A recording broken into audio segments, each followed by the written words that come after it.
اللہ رب العزت اور اللہ کے حبیب کی اطاعت جہاں انسان کو کامیابی دیتی ہے دنیا و آخرت میں، وہاں گناہ، خطا، جرائم، ممنوعات، ان پر جب کوئی انسان چلتا ہے تو وہ خود اپنے لیے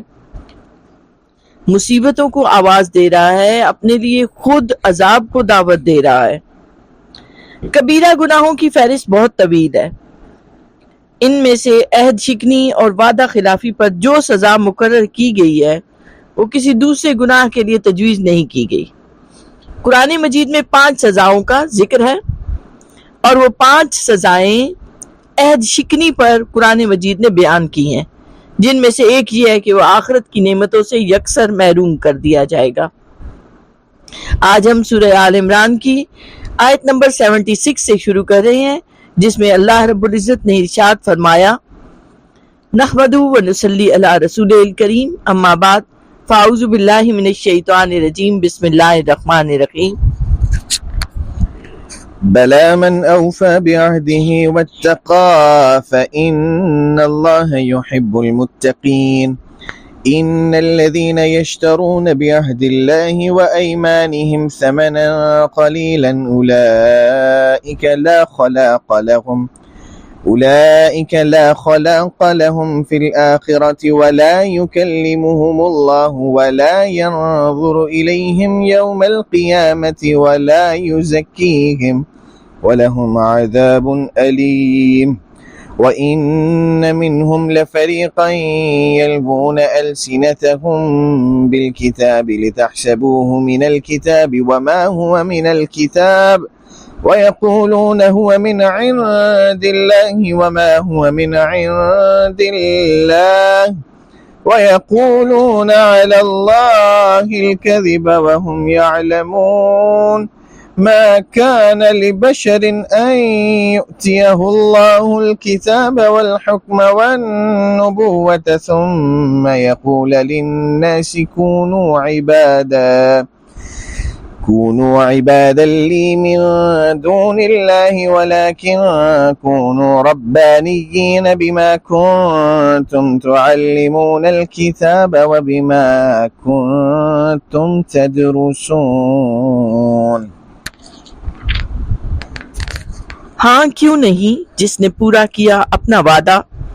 اور پرہیزگار بنا تو بے شک اللہ تعالی محبت کرتا ہے پرہیزگاروں سے۔ بے شک جو لوگ خریدتے ہیں اللہ کے عہد اور اپنی قسموں کے عوض تھوڑی سی قیمت پر، یہ وہ بدنصیب ہیں کہ کچھ حصہ نہیں ان کے لیے آخرت میں، اور بات تک نہ کرے گا ان سے اللہ تعالی، اور دیکھے گا بھی نہیں ان کی طرف قیامت کے روز، اور نہ پاک کرے گا انہیں، اور ان کے لیے دردناک عذاب ہے۔ اور بے شک ان میں ایک فریق وہ ہے جو مروڑتے ہیں اپنی زبانوں کو کتاب کے ساتھ، تاکہ تم خیال کرنے لگو ان کی اس الٹ پھیر کو بھی اصل کتاب سے، حالانکہ وہ کتاب میں سے نہیں ہے،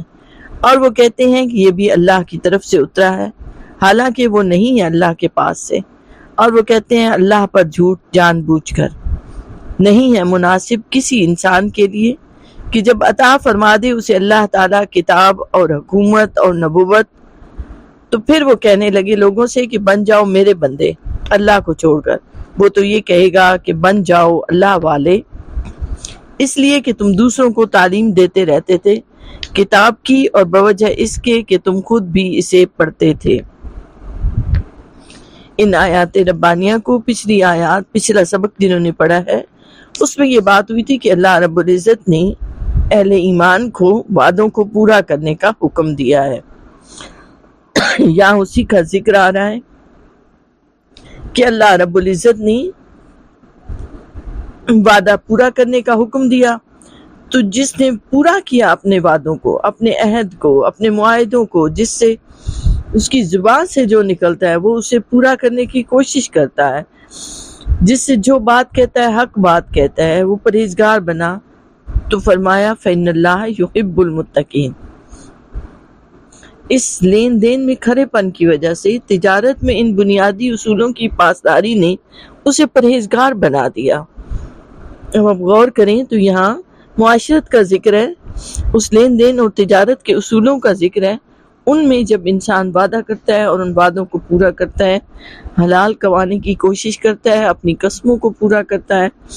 اللہ سے ڈرتا ہے، پرہیزگاری کو اختیار کرتا ہے، تو کتنا بڑا انعام اللہ رب العزت نے بتایا کہ اللہ پرہیزگاروں سے محبت کرتا ہے، انہیں پسند فرماتا ہے۔ تو اللہ کے پسندیدہ اور اس کے محبوب بندوں میں شامل ہو جانا کوئی معمولی بات نہیں ہے، لیکن ملتی اس وقت ہے جب انسان اخلاقیات کے نظام کو بھی درست کرے، جیسے اس نے اپنی عبادات کے نظام کو درست کیا، جیسے وہ محبت سے نماز پڑھتا ہے، روزے کا خیال رکھتا ہے، اسی طرح اتنی ہی اہمیت کے ساتھ وہ اپنے وعدوں کو، اپنی امانتوں کو، اپنی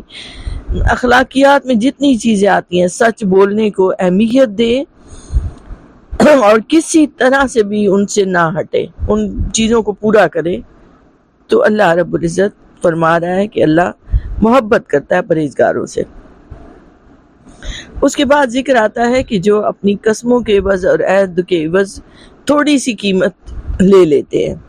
یہ یعنی اپنے عہدوں کو بیچ دیتے ہیں، وعدہ خلافی کرتے ہیں، عہد چکنی کرتے ہیں، اور کس چیز کے لیے؟ دنیا کے لیے، دنیا کے طمع میں، دنیا کے لالچ میں۔ تو فرمایا کہ ان کے لیے سزائیں ہیں۔ اب آپ اسی آیت مبارکہ میں دیکھیں تو یہاں 5 سزاؤں کا ذکر آ رہا ہے۔ پہلی یہ آ رہی ہے کہ لا خلاق لہم فی الآخرہ، وہ آخرت کی نعمتوں سے یکسر محروم کر دیا جائے گا۔ پھر اگلی بات کی بھلا یکلمہم اللہ، وہ رحمان، وہ رحیم، وہ پیارا رب، وہ خالق و مالک اس سے بات نہ کرے گا، اس سے کلام نہ کرے گا۔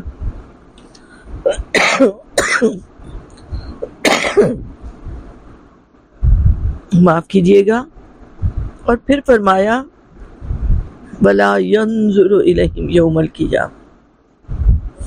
اللہ تعالیٰ اس کی طرف دیکھے گا بھی نہیں۔ اللہ کا، اس رحمان اور رحیم کا اس دن دیکھنا گویا لطف و رحمت سے دیکھنا ہے، جس سے وہ شخص محروم ہو جائے گا جو اپنے وعدوں کو اور اپنی قسموں کو بیچ ڈالتا ہے دنیا کے لالچ میں، مال کے لالچ میں۔ پھر فرمایا بلا یزکی، انہیں گناہ کی آلائشوں سے بھی پاک نہیں کرے گا، انہیں پاک نہیں کیا جائے گا۔ اور اس کے بعد پھر ایک اور سزا کا ذکر آیا وَلَهُمْ عَذَابٌ أَلِيمٌ، اس کے علاوہ اسے دردناک عذاب دیا جائے گا۔ اللہ رب العزت معاف فرمائے۔ دیکھیں یہ ان چیزوں کو ہم اہمیت ہی نہیں دیتے، دیانتداری کو، رفاع عہد کو، اور آج مسلمانوں میں یہ عام پائی جاتی ہیں بیماریاں۔ تو اللہ رب العزت نے بتا دیا کہ ان اخلاقی چیزوں کو تم غیر اہم نہ سمجھو، اور ان کی اہمیت کا اس سے پتہ چل رہا ہے کہ جس نے ان کی پرواہ نہ کی، اپنے وعدوں کی، اپنی بات کی، تو اس کے لیے کتنی بڑی بڑی سزائیں ہیں۔ اب کوئی ہے ایسا دل گردے والا جو سوچے ذرا کہ ان سزاؤں میں سے کسی ایک کو بھی وہ برداشت کرنے کی طاقت رکھتا ہے؟ قرآن مجید کو اللہ تعالیٰ کا کلام ماننے والے ہیں ہم، اگر اتنی پرہیبت اور پرجلال آیت کو سننے کے بعد بھی ہم اپنے وعدے کی پابندی اور پاسداری نہیں کرتے تو کب کریں گے؟ پھر ہمارے لیے کیا بچا؟ آپ صلی اللہ علیہ وآلہ وسلم نے ایک مرتبہ ارشاد فرمایا منافق کی 3 نشانیاں ہیں، اگرچہ وہ روزہ رکھے، نماز پڑھے، اپنے آپ کو مسلمان خیال کرے، مگر جب وہ بات کرے تو جھوٹ بولے، وعدہ کرے تو ایفا نہ کرے، جب اس کے پاس امانت رکھی جائے تو خیانت کرے۔ آیت مبارکہ میں 2 وعدوں کا ذکر آیا ہے۔ ایک وہ وعدہ جو بندہ اپنے رب کے ساتھ کرتا ہے، اس کی بندگی اور فرمانبرداری کے متعلق، دوسرا وہ لوگ جو آپس میں ایک دوسرے کے ساتھ کرتے ہیں، دونوں کی خلاف ورزی پر یہ وعید ہے۔ ہاں اگر کوئی شخص گناہ کے ارتکاب کی کوئی قسم اٹھاتا ہے، یعنی اگر کوئی اس طرح قسم اٹھا لیتا ہے کہ وہ نماز نہیں پڑھے گا، یا شراب پیے گا، یا ماں باپ کو تکلیف پہنچائے گا، یا کوئی اور ایسی بات جس میں جو ممنوعات میں تھی اور اس نے کہا کہ میں یہ کروں گا اور اس پہ قسم کھا لی، تو یاد رکھیں ایسی قسم کا توڑنا لازم ہو جاتا ہے. حدیث مبارکہ میں جیسے آتا ہے کیونکہ اللہ کا نام پاک نیکی پر ابھارنے کے لیے ہے، نہ کہ برائی اور گناہ پر اکسانے کے لیے.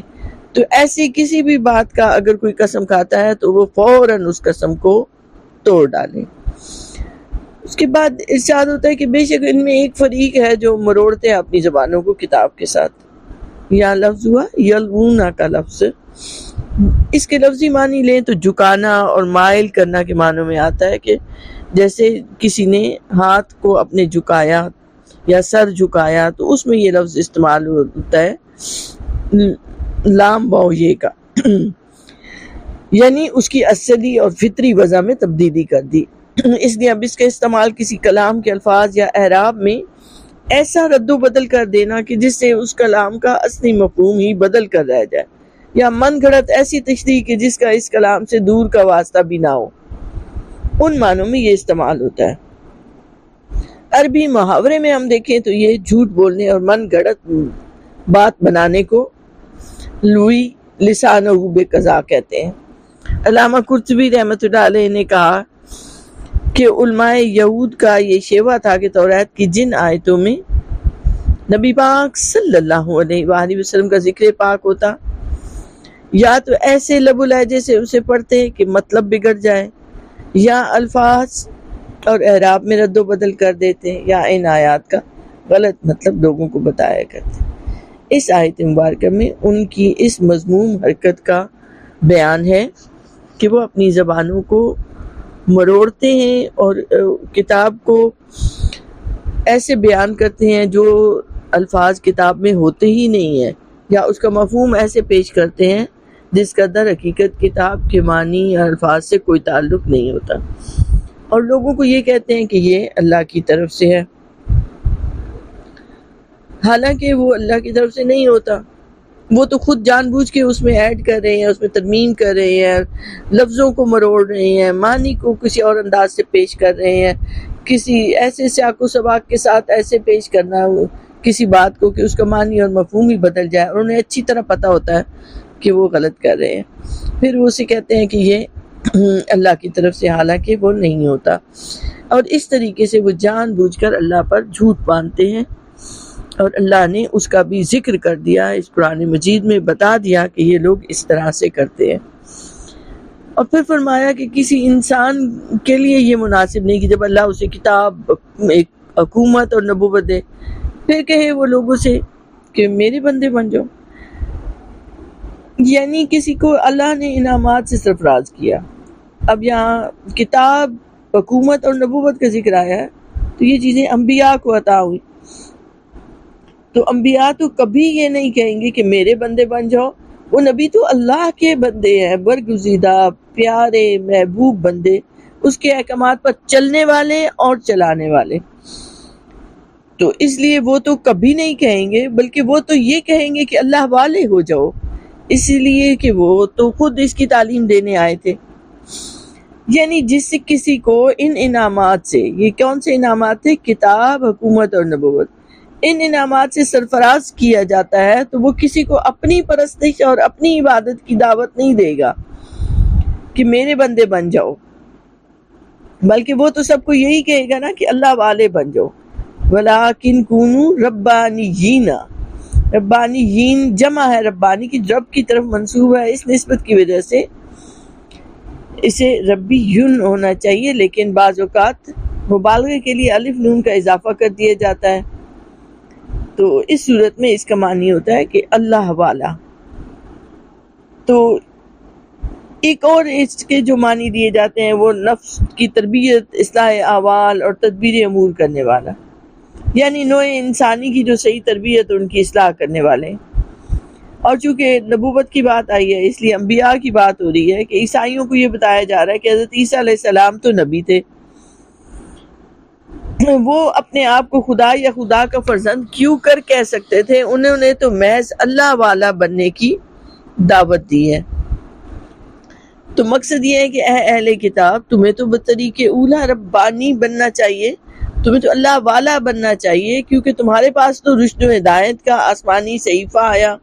جس کے معنی اور مطالب سے تم خوب واقف ہو، تم خود بھی اسے پڑھتے ہو، دوسروں کو بھی اس کا درس دیتے ہو، اور اگر تم نے خود اس سے ہدایت حاصل نہ کی، تم نے خود توحید کو نہ سمجھا، تم نے خود رسالت کو نہ سمجھا، اس کی خاص نعمت سے، اس جوہر سے محروم رہے، تو پھر یہ درس و تدریس کی اور یہ ساری ہنگامہ آرائیاں، ان سے کیا مطلب ہے بھلا؟ مسلم شریف کی ایک حدیث مبارکہ میں ہے کہ 3 لوگ ایسے ہیں کہ روز قیامت اللہ تعالیٰ نہ ان سے کلام فرمائے، نہ نظر رحمت سے دیکھے، نہ گناہوں سے پاک کرے، انہیں دردناک عذاب ہے۔ اس کے بعد آپ صلی اللہ علیہ وسلم نے اس آیت مبارکہ کو 3 مرتبہ پڑھا، اور حضرت ابو ذر راوی نے کہا کہ وہ لوگ نقصان میں رہے۔ یا رسول اللہ، پوچھا گیا کہ وہ کون لوگ ہیں؟ آپ صلی اللہ علیہ وسلم نے فرمایا، ازار کو ٹخنوں سے نیچے لٹکانے والا، احسان جتلانے والا، اور تجارتی مال کو جھوٹی قسم سے رواج دینے والا۔ اسی طرح آپ صلی اللہ علیہ وسلم کا فرمان مبارک ہے، جو کسی مسلمان کا حق مارنے کے لیے قسم کھائے، اللہ اس پر جنت حرام کر دیتا ہے اور دوزخ لازم کر دیتا ہے۔ تو صحابہ نے اس کی یا رسول اللہ، اگرچہ تھوڑی چیزوں فرمایا، اگرچہ ببول کی ایک شاخ ہی کیوں نہ ہو۔ اسی طرح اگلی آیت مبارکہ میں جو ذکر ہوا ہے کہ وہ زبانوں کو توڑتے ہیں، یہ حضرت ابن عباس فرماتے ہیں کہ یہود و نصارہ توریت اور انجیل میں تحریف کرتے تھے اور جو ملا دیتے تھے، اسی کا ذکر آیا یہاں سے۔ اسی طرح یہ انبیاء سے ناممکن ہے کہ وہ کوئی ایسی بات کریں جنہیں کہ وہ کہے کہ مجھے رب بنا لو۔ اس میں یہ بتایا گیا ہے کہ ابو رافع یہودی اور سید نصرانی نے آپ صلی اللہ علیہ وسلم سے کہا کہ یا محمد، آپ چاہتے ہیں صلی اللہ علیہ وسلم کہ ہم آپ کی عبادت کریں اور آپ کو رب مانیں؟ حضور نے فرمایا، اللہ کی پناہ کہ میں غیر اللہ کی عبادت کا حکم کروں، نہ مجھے اللہ نے اس کا حکم دیا اور نہ مجھے اس کے لیے بھیجا۔ اور یہاں یہ بھی بتایا جا رہا ہے کہ انہوں نے چونکہ یہ کہا کہ حضرت عیسیٰ علیہ السلام نے حکم دیا ہے عیسائیوں نے کہ ہم انہیں رب مانے، تو اللہ نے ان کے اس قول کی تکذیب کی کہ بتایا کہ انبیاء کی شان میں ایسا کہنا، شان ان کی بلند ہے، ایسا کہنا ان کے لیے ممکن ہی نہیں، وہ تو اللہ والے بناتے ہیں۔ شکریہ۔